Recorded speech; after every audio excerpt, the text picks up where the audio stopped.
সুহাস রান্নাঘরে আপনাদের সবাইকে স্বাগত জানাই। আমি আবার চলে এলাম একটি রেসিপি নিয়ে। রেসিপিটি দেখুন, দেখে ভালো লাগলে লাইক, শেয়ার, কমেন্ট অবশ্যই করবেন। আর নতুন বন্ধু হয়ে থাকলে একটা সাবস্ক্রাইব করে দেবেন। আজ নিয়ে এলাম দুটি ভিন্ন স্বাদের মুখরোচক টিফিনের বা জলখাবারের রেসিপি। চিকেন পকোড়াটা টিফিনের না হলেও বিকেলবেলা আমরা চায়ের সাথে এটা খুবই পছন্দ করি। আর আনলাম সুজির ভাপা পিঠে। এটি খেতে খুবই সুস্বাদু হয় এবং পেটও অনেকক্ষণ ভর্তি থাকে। এটা সকালের জলখাবার হিসেবে খুবই উপযোগী একটি টিফিন বলতে পারেন। সুজির ভাপা পিঠে করতে লাগছে ক্যাপসিকাম কুচিয়ে নিয়েছি, গাজর কুচিয়ে নিয়েছি, এক টুকরো আদা, কাঁচা লঙ্কা, কারি পাতা, দই আর সুজি। প্রথমে কারি পাতা, আদা, সর্ষে, লঙ্কা আর আদার কুচিটাকে একটু সাদা তেলে বা ঘিয়ে ভেজে নেব।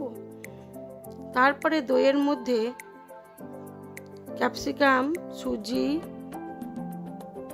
গাজর আর যেটা ভাজলাম মশলাটা, স্বাদমতো নুন, চিনি আর অল্প একটু ঘি দিয়ে আর একটু খাবার সোডা দিয়ে ভালো করে এটাকে ফেটিয়ে বেশ কিছুক্ষণ রেখে দেব। প্রথমে সুজিটাকে জলে ভিজিয়ে রেখেছিলাম আর দিয়ে দেবো একটু বেকিং পাউডার বা ইনো। আমি এখানে বেকিং পাউডার দিয়েছি, আপনারা চাইলে ইনোও দিতে পারেন।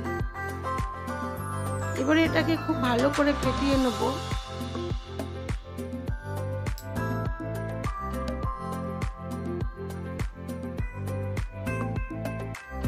আমি এটাকে হাঁড়ির মধ্যে কিছুটা জল দিয়ে তার উপরে একটা পাত্র দিয়ে তার মধ্যে ঘি মাখিয়ে রেখেছি। তার মধ্যে দিয়ে দিলাম এই সুজির মিশ্রণটি। আর একটা করেছিলাম কৌটোর ভেতরে, সেটাও হয়েছে খুব সুন্দর। আপনারা চাইলে এইভাবে খুব তাড়াতাড়ি সুজির ভাপা পিঠে করে নিতে পারেন। খুব সহজে হয়ে যায় এবং খুব সুস্বাদুও হয়। আমার আরেকটি রেসিপি হলো চিকেন পকোড়া।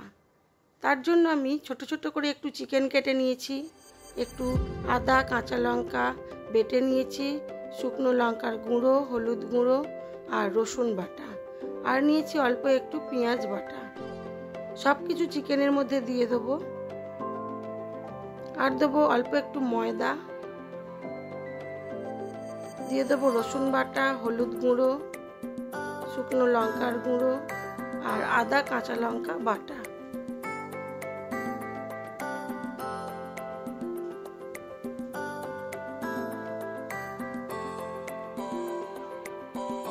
দিলাম একটু গোলমরিচের গুঁড়ো আর একটু গরম মশলার গুঁড়ো।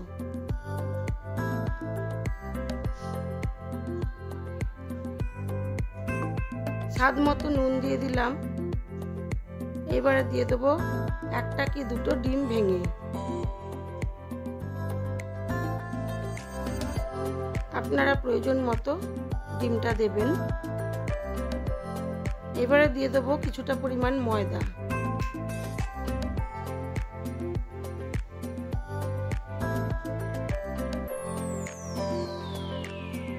এটাকে ভালো করে প্রথমে মিশিয়ে নেব।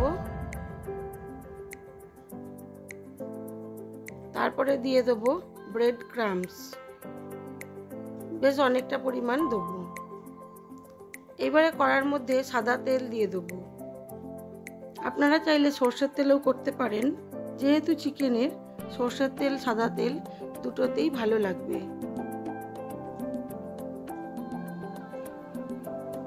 তেলটা গরম হওয়া পর্যন্ত অপেক্ষা করব।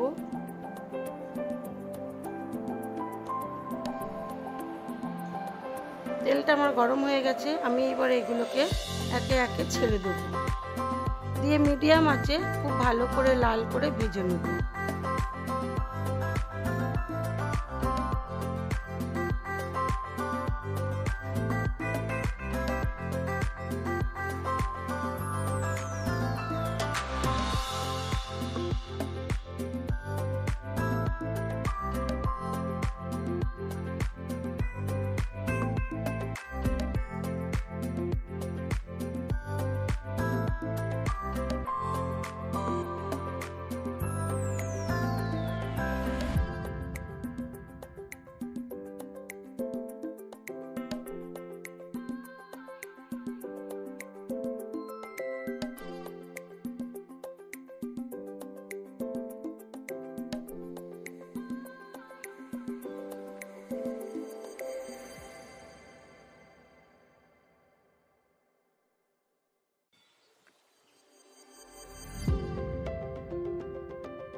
পকোড়াগুলো আমার খুব ভালো করে ভাজা হয়ে গেছে। আমি এবার এগুলোকে সার্ভ করে দেবো।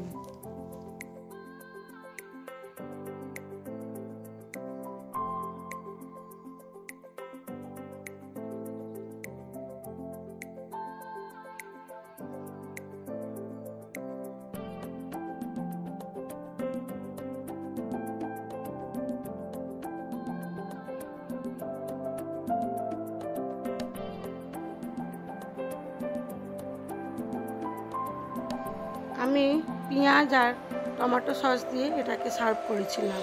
খেতে কিন্তু খুবই সুন্দর হয়েছিল। আমার এই দুটো রেসিপি কেমন লাগলো আপনারা অবশ্যই জানাবেন, লাইক শেয়ার করবেন, আর ভালো লাগলে একটা সাবস্ক্রাইব করে দেবেন। আজ এই পর্যন্তই। সবাই ভালো থাকবেন, সুস্থ থাকবেন, নিজেদের খেয়াল রাখবেন।